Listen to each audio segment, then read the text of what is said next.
میں اپنی رائے کا اظہار کر چکا ہوں کہ گلگت بلتستان میں الیکشن چوری ہونے کے بعد لوگ اپنے مینڈیٹ کو نہیں بچا پائیں گے. اس کی ریزن یہ ہے کہ ہزارہا پنجاب پولیس کے اہلکار دیگر فورسز جو ہیں وہ وہاں پر پہنچی ہوئی ہیں اور بہت مشکل ہوگا کہ لوگ اپنے مینڈیٹ پر پہرا دے سکیں, کیونکہ وہاں پہ جتنے پولنگ اسٹیشن کے اوپر ووٹرز ہوں گے اتنے ہی تقریباً سیکیورٹی کے لوگ ہوں گے اور بہت سختی ہوگی.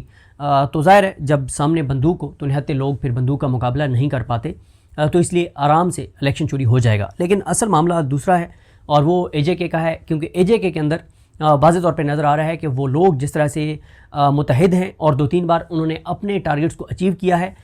ایک وہ منظم ہیں, ان کے پاس ایک عوامی ایکشن کمیٹی جیسی ایک مخلص تنظیم ہے, تو اس لیے وہاں پہ بہرحال الیکشن چوری کرنا بھی مشکل ہے, ان کو شکست دینا بھی تقریباً ناممکن ہے. اچھا, وہاں پہ لیٹسٹ اپڈیٹس ہیں کیا, وہاں پہ صورتحال کیا ہے؟ ایک تو ابھی یہ خبر آئی ہے کہ وہاں پہ مذاکرات کے لیے دوبارہ جو ہے وہ مظفر آباد میں راجہ پرویز اشرف صاحب اور ان کے ساتھ قمرالزمان قاہرہ صاحب, مسعود خان صاحب, سینیٹر رانا ثناء اللہ خان صاحب, امیر مقام صاحب, سردار یوسف صاحب, طارق فضل چودھری, احسن اقبال اور اسی طرح سے وزیر اعظم اے جے کے فیصل راٹھور, انٹیلیجنس ایجنسیز کے افسران, یہ سب جو ہیں وہ وہاں پر پہنچے ہیں. اور دوسرا یہ رپورٹ ہوا ہے کہ حکومت کو عوامی ایکشن کمیٹی کے کور کمیٹی ممبران سے رابطوں میں دشواری کا سامنا. ایکشن کمیٹی نے مذاکرات سے قبل کمیونیکیشن سسٹم کی فوری بحالی کا مطالبہ کر دیا. کچھ اداروں نے ایکشن کمیٹی ممبران کو ہیلی کاپٹر سے مظفر آباد پہنچانے کی پیشکش کر دی. مذاکرات سے قبل عوامی ایکشن کمیٹی یہ کہہ رہی ہے کہ مذاکرات سے قبل ایکشن کمیٹی کے مزید مطالبات بھی جو انہوں نے سامنے رکھے ہیں, جس میں سے ایک یہ ہے کہ جو فورسز بھیجی گئی ہیں اسلام آباد سے اور پنجاب سے, ان کو واپس اسلام آباد اور پنجاب بھیجا جائے, اور نہتے شہریوں کے قتل میں ملوث وزیر اعظم, وزیر داخلہ کشمیر سمیت حکومتی ذمہ داران اور اہلکاروں کے خلاف ایف آئی آر درج کی جائے. اور ساتھ ہی کہا گیا ہے کہ وزیر اعظم آزاد کشمیر مستعفی ہوں اور ساتھ جو ذمہ داران ہیں ان سب کو جو ہے وہ معطل کیا جائے.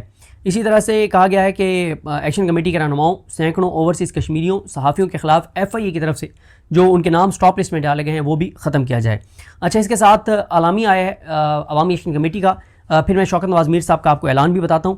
انہوں نے ایک تو یہ کہا ہے کہ جو عمر نذیر جو ان کے ممبر ہیں ان کی گاڑی پر جو حملہ ہوا ہے اس کی انہوں نے مذمت کی ہے, اور اس فائرنگ میں انہوں نے کہا کہ ہمارے جو ساتھی شہید ہوئے ہیں شاہزیب, اس کے خلاف انہوں نے کہا کہ ہم نے پرامن طور پہ سی ایم ایچ کے سامنے دھرنا دیا ہوا ہے اور یہ دھرنا جاری رہے گا. سب لوگوں کو کہا گیا کہ وہاں پر پہنچیں, اور کہا گیا ہے کہ ہم شاہزیب شہید کی عظیم قربانی پر انہیں خراج عقیدت پیش کرتے ہیں اور اس عزم کا اعادہ کرتے ہیں کہ شہید شاہزیب اور شہدائے عوام کے حقوق کے مشن کی تکمیل تک اپنی جدوجہد جاری رکھی جائے گی. یہ بھی کہا گیا ہے کہ آج کا یہ اجتماع ہمارے کور ممبر عمر نذیر جو ہیں اور دیگر ساتھی ان کی بہادرانہ دلیرانہ جدوجہد پر انہیں خراج تحسین پیش کرتے ہیں, اور انہوں نے اس تحریک کی کامیابی کے لیے اپنا بہت کردار ادا کیا ہے.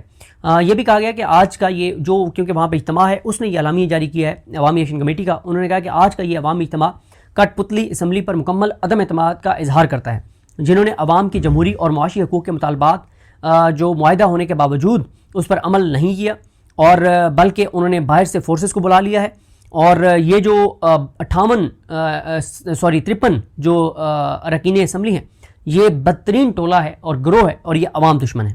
یہ بھی کہا گیا ہے کہ آج کا یہ اجتماع 4 اکتوبر 2023 کو حکومت پاکستان, حکومت آزاد کشمیر اور جوائنٹ ایکشن کمیٹی کے مابین ہونے والے معاہدے پر 90 دن کے اندر جو مطالبہ جو معاہدے پر عمل درآمد ہونا تھا اس کے عمل درآمد نہ ہونے پر تشویش کا اظہار کرتا ہے. اور 8 ماہ گزر جانے کے باوجود انہوں نے ایک تو عمل نہیں کیا, دوسرا عوامی ایکشن کمیٹی کو کالعدم قرار دے دیا ہے. اور انہوں نے کہا کہ عوامی action committee, joint action committee Pakistani عوام سے اپیل کرتی ہے کہ وہ عہد شکن اور ظالم حکمرانوں کے خلاف جدوجہد میں عوامی ایکشن کمیٹی کا ساتھ دیں. اور دہشت گردی کی انہوں نے کہا کہ مذمت کرتے ہیں جو دہشت گردی ہمارے لوگوں کے ساتھ کی جا رہی ہے, ایف آئی آر کی جائے. اور انہوں نے کہا ہے کہ آج یہ کیونکہ 12 بجے کے بعد میں ویڈیو کر رہا ہوں تو انہوں نے رات 12 بجے کا کہا کہ 7 جون کا جو آغاز ہونا ہے 12 بجے, تو تب سے انہوں نے کہا کہ پورے کشمیر کے اندر پہیہ جام اور شٹر ڈاؤن ہڑتال کا اعلان کیا جاتا ہے. جو 9 سے شروع ہونا تھا اب انہوں نے کہا کہ شروع ہو گیا. اور انہوں نے کہا ہے کہ 9 والا جو ہمارا مارچ ہے وہ شیڈول کے مطابق ہوگا. اور اسی طرح سے انہوں نے کہا ہے کہ جو شہید شاہزیب ہے اس کی تدفین اور نماز جنازہ کا اعلان بعد میں کور ممبر کمیٹی جو ہے وہ خود کرے گی. اور جو لوگ جس جوش و خروش سے نکلیں اس پہ ان کو خراج تحسین پیش کیا گیا ہے. اور اوورسیز جو ہیں کشمیری اور اوورسیز پاکستانی جو ہیں ان کو کہا گیا ہے کہ آپ بھی اپنا کردار ادا کریں. اچھا, اس کے علاوہ جی میں آپ کو عرض کر دوں کہ یہ ان کا بیان ہے شوکت نواز میر صاحب کا. انہوں نے کہا کہ کور ممبران کی گرفتاری کے حوالے سے فیک نیوز چلائی جا رہی ہے. عوام سے گزارش ہے کہ غیر مصدقہ خبروں پر یقین نہ کریں. افواہوں کو آگے پھیلانے سے گریز کریں. ایک ضروری بات, کسی کو گالی نہ دیں. یہ بہت زبردست ہے, وہ امن کی بات کر رہے ہیں. وہ کہہ رہے ہیں کہ کسی کو گالی مت دیں, یہ کشمیریوں کی روایت نہیں ہے. ہمارا موقف, ہماری جدوجہد اور ہمارا احتجاج دلیل, اخلاق اور شعور کے ساتھ ہے. اختلاف ضرور کریں مگر اپنی تہذیب, روایات اور کردار کا دامن ہاتھ سے مت چھوڑیں. یہ شوکت نواز میر صاحب نے کہا ہے. فرزانہ علی صاحبہ نے کہا, کے پی کی بہت سینئر اور بہت شاندار جرنلسٹ ہیں. انہوں نے کہا کہ پی ٹی آئی اور عمران خان کے چاہنے والے تو پہلے ہی کبھی یہودی لابی تو کبھی فتنۃ الخوارج کے ساتھی یا پھر فتنۃ الہندوستان بنا دیے گئے. بلوچ بھی اسی فہرست میں. پی ٹی ایم اور بلوچ یکجہتی کمیٹی پر بھی کاٹا, اور اب کشمیری. اگر ان سب کو ایک طرف کر دیں تو پاکستان میں پیچھے بچے گا کیا؟ زیغم خان صاحب کہتے ہیں, وہ جو خواجہ آصف صاحب نے بڑا ایک لمبا چوڑا ٹویٹ کیا کہ جی مہاجرین کی بڑی قربانیاں ہیں اور اس لیے یہ مہاجرین کی 12 نشستیں جو ہیں وہ ختم نہ کی جائیں. تو اس میں زیغم خان صاحب نے کہا ہے کہ پنجاب کی طاقتور کشمیری برادری کے لیے پاکستان اور پنجاب کی حکومتیں کافی نہیں, انہیں آزاد کشمیر کی اسمبلی میں بھی نشستیں چاہیے, کیونکہ ہمارے دادا ابو 1947 میں سری نگر سے گجرانوالہ آئے تھے. فار گاڈ سیک خواجہ صاحب, اللہ نے, پاکستان نے اور بزرگوں نے آپ کو بہت دیا ہے, اس ملک پر رحم کریں اور کچھ قناعت سیکھیں. ہرمیت سنگھ صاحب سمیت اور بہت لوگوں نے بڑے اچھے ٹویٹس کیے ہوئے ہیں, وہ آپ پڑھ چکے ہوں گے. نیکسٹ اسی ویڈیو میں میں چیزیں عرض کر دوں گا آپ کو. تو اس وقت صورتحال یہ ہے کہ عوامی ایکشن کمیٹی کو پہلے قلعدم قرار دیا گیا, ان کے اوپر ملک دشمنی کا الزام لگایا گیا, لیکن عوامی ایکشن کمیٹی سے ہی اس وقت مذاکرات دوبارہ کرنے کے لیے حکومتی ٹیم اس لیے پہنچی ہوئی ہے کہ کشمیر میں ہزاروں لوگ ہر شہر کے اندر نکل چکے ہیں اور تقریباً لاک ڈاؤن ہو چکا ہے, اس لیے دوبارہ کانپیں ٹانگ رہی ہیں اور مذاکرات کے لیے پہنچے ہوئے ہیں. لیکن ایک بات آپ نے ذہن میں رکھنی ہے کہ کشمیریوں, یہ جو عوامی ایکشن کمیٹی کو قلعدم قرار دیا گیا ہے, اس میں میاں محمد نواز شریف, مریم نواز, شہباز شریف, یہ سب آن بورڈ ہیں. بلاول بھٹو, آصف علی زرداری, یہ سب آن بورڈ ہیں. آصف بھٹو, یہ سب آن بورڈ ہیں. اور آپ دیکھیں گے کہ جب اے جے کے میں الیکشن ہوں گے تو یہی کشمیریوں کے سب سے بڑے خیر خواہ بن کے وہاں پہ الیکشن کمپین کرنے پہنچے ہوئے ہوں گے. تو کشمیریوں کو پتہ ہونا چاہیے کہ یہ کشمیریوں کے دشمن ہیں. یہ کشمیریوں کے ساتھ جو کچھ ہو رہا ہے اس کو مکمل طور پہ ایم کیو ایم ہو, پیپلز پارٹی ہو, نون لیگ ہو, کاف لیگ ہو, آئی پی پی ہو, ان سب کی مکمل طور پر حمایت حاصل ہے. ان کی حمایت کے بغیر یہ نہیں ہو سکتا تھا جو کچھ کشمیریوں کے ساتھ, آزاد کشمیر والوں کے ساتھ ہو رہا ہے. نون لیگ کا سوشل میڈیا کہہ رہا ہے کہ یہ نمک حرام ہے کشمیری. وہ ابصار عالم جو مسلم لیگ نون کا کارکن, جو مریم نواز کی گاڑی میں سیکورٹی گارڈ کی سیٹ پہ بیٹھا کرتا تھا, وہ کہہ رہا ہے کہ یہ کشمیری نمک حرام ہے, پاکستان کا نمک کھاتے ہیں اور نمک حرامی کر رہے ہیں اور یہ پاکستان کے دشمن ہیں, یہ غدار ہیں, یہ پتہ نہیں یہ ہیں. یہ شرم آنی چاہیے. پہلے اس نے مجیب الرحمان شامی نے یہی کام کیا کہ اپنے پروگرام میں یک طرفہ طور پر الزامات لگوائے عوامی ایکشن کمیٹی پر. اب ابصار عالم یہ گھٹیا اور نیچ حرکت کر رہا ہے. تو ان سب کو لگا دیا گیا عوامی ایکشن کمیٹی کے پیچھے کہ گالیاں دو عوامی ایکشن کمیٹی کو, کشمیریوں کو, کیونکہ وہ اپنے حقوق کی بات کیوں کر رہے ہیں. اس کے علاوہ جن پولیس اہلکاروں نے اے جے کے میں جانے سے انکار کیا ان کو نوکریوں سے نکالا جا رہا ہے. اس کے حوالے سے بی بی سی نے بھی رپورٹ کیا. اور اسی طرح سے اے جے کے عوامی ایکشن کمیٹی کے لوگوں کے آڈیو پیغامات بہت زیادہ آ رہے ہیں. کل ایک آڈیو لیک ہوئی تھی جس میں ایک پولیس کے آفیسر جو ہیں وہ پیغام دے رہے ہیں پولیس اہلکاروں کو کہ فوری طور پر پہنچ جائیں ورنہ تمہیں اڈیالہ جیل میں بند کر دیں گے. کیونکہ یہ سوشل میڈیا پہ دعوے سامنے آتے رہے کہ پولیس اہلکاروں کی ایک تعداد ہے جنہوں نے اے جے کے میں جانے سے انکار کیا. تو اب اس کے حوالے سے جو ہے وہ کہا جا رہا ہے کہ کارروائی کی جائے گی. اچھا, اور جس طرح سے میں نے آپ کو عرض کیا کہ کئی روڈ جو ہیں وہ پہلے ہی وہاں پر بند کر دیے گئے ہیں اے جے کے اندر. الزام یہ لگا رہے ہیں ابصار عالم سمیت اس طرح کے نون لیگی کہ ان کو جی بھارت فنڈنگ کر رہا ہے, پتہ نہیں ملک دشمن فنڈنگ کر رہے ہیں. حالانکہ آپ کشمیر کے اندر دیکھیں چھوٹی چھوٹی بچیاں اور معصوم بچے بھی آ کے اور ڈونیشن دے رہے ہیں. جو بچے اپنے گھر میں پیسے, بچوں کو شوق ہوتا ہے نا پیسے اکٹھے کرنے کا, تو وہ جو پیسے اکٹھے وہ پیسے بھی بچے آ کے اور فنڈ میں جمع کروا رہے ہیں. کشمیری ہزاروں لاکھوں کشمیری اوورسیز ہیں اور وہ وہاں سے بہت زیادہ فنڈنگ کر رہے ہیں. اور جو پاکستان بھر میں کشمیری ہیں وہ فنڈنگ کر رہے ہیں, آزاد کشمیر کے اندر رہنے والے کشمیری فنڈنگ کر رہے ہیں. اور یہ گھٹیا اور مکروہ لوگ, نیچ اور غلیظ لوگ جو ہیں وہ الزام لگا رہے ہیں کہ ملک دشمن جو ہے, اگر ملک دشمن فنڈنگ کر رہے ہیں تو کوئی ثبوت تو ہوگا نا, تو وہ ثبوت آپ سامنے لے آئیں. اب یہ باتیں نہیں بکتی. اس طرح کی باتیں ہم بھی زمانہ جاہلیت میں بہت کہا کرتے تھے. جو بھی اپنے حقوق کی بات کرتا تھا, جو بھی ہیومن رائٹس کی بات کرتا تھا, جو بھی جبری گمشدگیوں کے خلاف بات کرتا تھا, تو ہم بھی ان کو غدار بنا دیا کرتے تھے. لیکن ہم نے تو چلیں سیکھ لیا. لیکن یہ ابصار عالم جیسے جو مکروہ اور نیچ کردار ہیں, ان کو یہ بات سمجھ نہیں آ رہی اور یہ اس طرح کی بات کر رہے ہیں. اب ان کے مطالبات کیا ہیں؟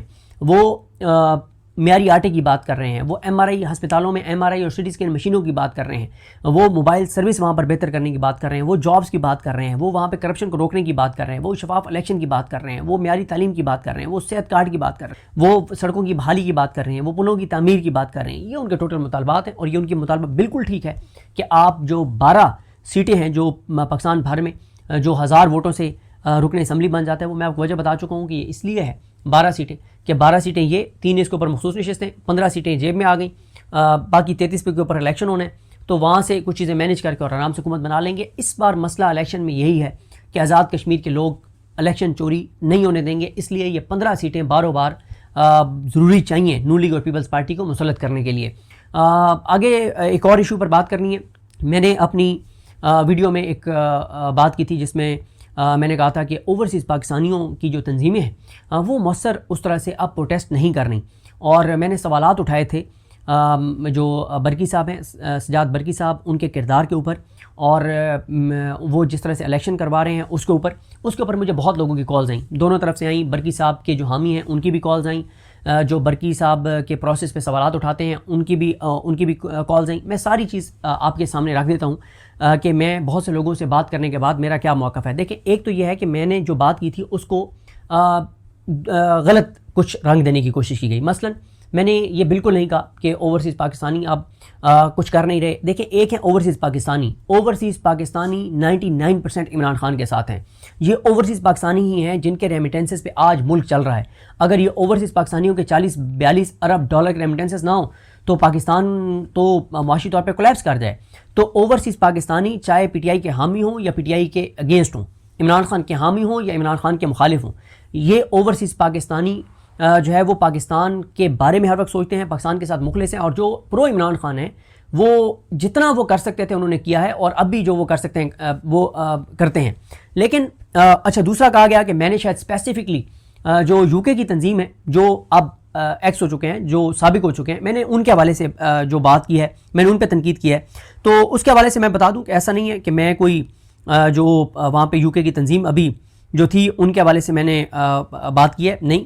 ان کے حوالے سے میں آپ کو ایک چیز بتا دوں، مجھے کسی نے بھیجا جو تنظیم ہے یو کے والی، ان کے حوالے سے کہ انہوں نے پچھلے تقریباً سال 1.5 سال میں یا 3 سال میں انہوں نے جو ہے وہ کتنے پروٹیسٹ کیے ہیں، تو وہ بہت بڑی تعداد ہے۔ اچھا، وہ ابھی میرے سامنے نہیں آ رہے، انہوں نے مجھے سارا کسی نے لکھ کے بھی بھیجا تھا، جو ابھی جو تنظیم تھی جس میں سیکٹری انفارمیشن فہیم صاحب تھے، ایک ڈاکٹر صاحب بھی تھے، اور وہ سارے، تو بالکل انہوں نے اپنا کردار ادا کیا ہے۔ میں بالکل یہ نہیں کہہ رہا کہ انہوں نے کچھ نہیں کیا، انہوں نے اپنی کیپیسٹی سے بڑھ کے چیزیں کی، اس میں کوئی شک نہیں ہے۔ یو کے کی تنظیم نے جو وہ کر سکتے تھے، اور یہ بات بھی درست ہے، مجھے لوگوں نے کالز کر کے کہا کہ آپ کو اندازہ ہونا چاہیے کہ اس وقت جتنا پاکستان میں پروٹیسٹ کرنا مشکل ہے، اتنا ہی دنیا کے کسی بھی ملک میں پروٹیسٹ کرنا مشکل ہے، کیونکہ جب آپ پروٹیسٹ کرتے ہیں تو تصویریں حاصل کی جاتی ہیں، پھر ان لوگوں کی یہاں پاکستان میں فیملیز کو تنگ کیا جاتا ہے، ان لوگوں کے لیے پاکستان آنا مسئلہ ہے، ان لوگوں کے پاسپورٹ کینسل کیے جا رہے ہیں، یہ ساری باتیں درست ہیں۔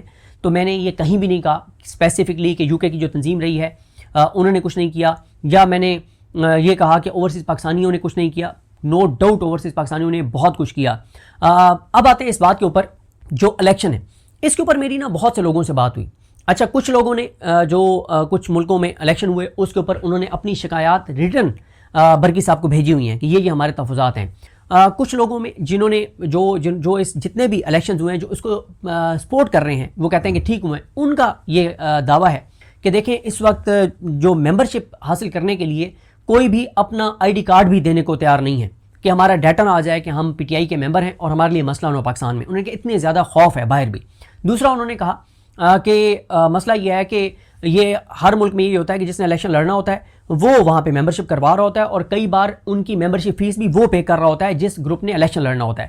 تیسرا انہوں نے کہا کہ جو میں نے کہا کہ پس پردہ جو ان کی ٹیم ہے جو الیکشن کروا رہی ہوتی ہے، جو الیکشن کمیشن ہوتا ہے، اس کو پس پردہ پتہ ہوتا ہے کہ کس گروپ کے کتنے ووٹ بن گئے ہیں۔ تو انہوں نے کہا کہ یہ 100% جھوٹ ہے۔ انہوں نے کہا کہ آپ نے کہا کہ کمپرومائز ہو گئے ہیں برکی صاحب، تو انہوں نے کہا یہ 100% جھوٹ ہے۔ انہوں نے کہا کہ ہمیں افسوس ہے کہ آپ نے ہمارا موقف نہیں لیا اور آپ نے اتنی بڑی بات کر دی، آپ نے اتنا بڑا دعویٰ کر دیا۔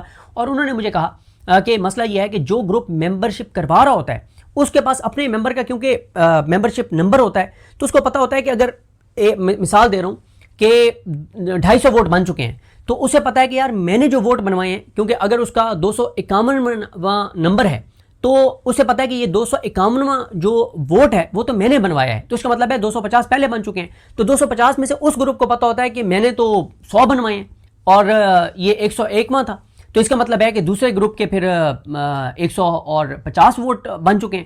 تو انہوں نے کہا اس سے بھی پتہ چل جاتا ہے. لیکن میں آپ کو اپنی آبزرویشن دونوں سائڈوں کی بات سننے کے بعد میں آپ کو اپنی آبزرویشن بتا دیتا ہوں. ایک بات یہ درست ہے کہ اس وقت باہر بہت چیلنجز ہیں, بہت خوف ہے, باہر بھی لوگ ڈرتے ہیں, پروٹیسٹ میں جانے سے بھی ڈرتے ہیں, یہ بات بالکل درست ہے. لیکن میں آپ کو ایک اور یہ بھی بات درست ہے کہ جتنا اوورسیز تنظیمیں اپنی کیپیسٹی سے بڑھ کے بہت سے ملکوں میں تنظیموں نے بہت محنت کی, ہاں کچھ تنظیموں نے اس طرح سے ایفرٹ نہیں کی, کام نہیں کیا. پھر انہوں نے یہ بھی کہا کہ انہوں نے کہا کہ آپ کو پتہ ہے کہ اس وقت پوری دنیا کے اندر سسٹم کیا چل رہا ہے, تو ہم وہاں پہ جو ممبر پارلیمنٹ ہیں ان تک ایکسیس کریں بھی, وہاں کی حکومتوں کے سامنے آواز اٹھائیں بھی, تو کوئی ہماری نہیں سن رہا کیونکہ اس وقت انٹرنیشنل سسٹم جو ہے وہ پاکستان کے ساتھ کھڑا ہے. لیکن ایک میں آپ کو اپنی آبزرویشن بتا دوں کہ فلاز بہت زیادہ ہیں, بہت زیادہ فلاز ہیں. جو الیکشن ہوئے ہیں یا جو ہو رہے ہیں بہت فلاز ہیں. اس کے اوپر جن لوگوں کے تحفظات ہیں وہ اگر ان کے 5 تحفظات ہیں تو 5 میں سے 2 غلط ہیں تو 3 ان کے ٹھیک تحفظات ہیں, اور بہت زیادہ کوسچن مارک ہیں. جو الیکشن کا سسٹم ہے اس کے اندر بہت زیادہ فلاز ہیں, بہت زیادہ خامیاں ہیں, بہت ساری ایسی چیزیں جنہیں ایڈریس ہونا چاہیے. اب دیکھنا یہ کیا بات ہے کہ مطلب کئی ایسے بندے جن کے پاکستان سے آئی ڈی کارڈ منگوا کے اور ان کے جو ہے وہ ووٹ بن جاتے ہیں, اور اس طرح کی چیزیں جو ہیں وہ بھی سامنے آ رہی ہیں, اس طرح کی شکایات آ رہی ہیں. اور پھر ان شکایات کو بھیجا بھی گیا ہے برکی صاحب کو.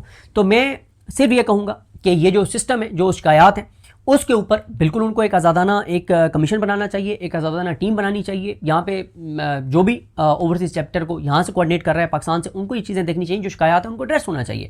دیکھیں اگر مجھ پہ کوئی الزام لگاتا ہے, مجھ پہ کوئی الزام لگاتا ہے کہ صدیق جان نے پیسے لیے ہیں, مجھے کوئی کہتا ہے کہ جس نے کے پی حکومت سے پیسے لیے ہیں, اس نے انٹیلیجنس ایجنسی سے پیسے لیے ہیں, تو میرا کیا جواب ہوگا؟ اگر میں نے نہیں لیے تو میرا جواب یہ ہوگا کہ اچھا بھائی آپ نے الزام لگایا ہے, بھائی میں آپ کو کہتا ہوں کہ آپ 5 بندے سجیسٹ کرو, میں ایک بھی نام نہیں دوں گا, آپ 5 بندے سجیسٹ کرو کہ یہ 5 لوگ ہیں, ان کی آپ ایک کمیٹی بنائیں, کمیشن بنائیں, وہ میری اسکروٹنی کریں. اگر 1 روپے بھی ثابت ہو جائے تو میں مجرم, جو مجھے سزا دینا چاہیں میں تیار ہوں, کیونکہ میں کلیئر ہوں, مجھے کوئی مسئلہ نہیں ہے. میں نے جب ڈائریکٹ انڈائریکٹ پیسے نہیں لیے, میں نے کوئی چیز نہیں لی ایجنسیوں سے یا حکومتوں سے یا سیاسی جماعتوں سے, تو میں کلیئر ہوں. میں کہوں گا یار آپ بتاؤ, میں ایک بندہ بھی نہیں دوں گا, 5 کے 5 بندے آپ دو. اسی طرح سے میں یہ سمجھتا ہوں کہ برکی صاحب کو جو جن ملکوں میں یہ تحفظات ہیں کہ جو الیکشن ہوئے وہ ٹھیک نہیں ہوئے, یا جو الیکشن ہونے جا رہے ہیں وہ ٹھیک نہیں ہونے جا رہے, تو ان کو ایک آزادانہ کمیشن ان لوگوں سے نام پوچھ کے, اور ایسے لوگ ہیں پی ٹی آئی کے جن کو 40 سال سے ان ملکوں کے اندر رہ رہے ہیں, اور جب عمران خان نے یہاں پہ بنائی تنظیم وہ 20-25 سال سے پی ٹی آئی کے ساتھ ہیں, جن کی کریڈیبلٹی وہاں پہ سب کے سامنے ہے. جو پی ٹی آئی بننے سے پہلے جب شوکت خانم شروع ہوا تب سے وہ عمران خان کے ساتھ ہیں, اور جو غیر جانبدار ہیں ان پہ مشتمل ایک کمیٹی بنا دیں, کمیشن بنا دیں, اور وہ اسکروٹنی کر لے اگر کسی بھی ملک میں کوئی شکایت ہے. لیکن ان چیزوں کو ایڈریس بہرحال ہونا چاہیے. لیکن دوبارہ یہ کہوں گا کہ بہت سی تنظیموں نے بہت اچھا کام کیا, اپنی کیپیسٹی سے بڑھ کے کام کیا, جتنا وہ کر سکتے تھے انہوں نے کیا. اور یہ بات بالکل درست ہے کہ اس وقت باہر بھی کام کرنا, پروٹیسٹ کرنا اتنا آسان نہیں ہے, ٹویٹ کرنا آسان نہیں ہے. جتنے بھی لوگ ہیں جو ٹویٹس کرتے ہیں باہر سے بیٹھ کے, وہ ٹویٹ وہ وہاں پہ کرتے ہیں, فیملی ممبر ان کا یہاں پہ کو اٹھایا جاتا ہے, تو یہ ساری باتیں درست ہیں. تو بہرحال جی اس پہ مجھے کافی لوگوں نے اپنا موقف دیا, لیکن اب میں اگر ایک ایک نام سے دونوں سائڈوں کا بتانے لگتا تو وہ بہت طویل ہو جاتا. میں نے آپ کو اس کا کرکس جو ہے وہ بتا دیا ہے کہ میرا کسی ایک اسپیسیفک ملک کے اوپر یہ بات نہیں تھی کہ اس ملک میں الیکشن ٹھیک نہیں ہونے جا رہا, یا یہ گروپ ٹھیک ہے اور یہ گروپ ٹھیک نہیں ہے. میرا یہ کام نہیں ہے. میں نے اوور آل آپ کو بتا دیا کہ میرا خیال ہے کہ جو فلاز ہیں اور جو لوگوں کے تحفظات ہیں وہ درست ہیں, اور اس کے اوپر ایک کمیشن اور ایک کمیٹی بننی چاہیے جو تحقیقات کرے. مجھے اپنی دعا میں یاد رکھیں. اللہ کریم ہم سب کا حامی ناصر ہو. اللہ حافظ.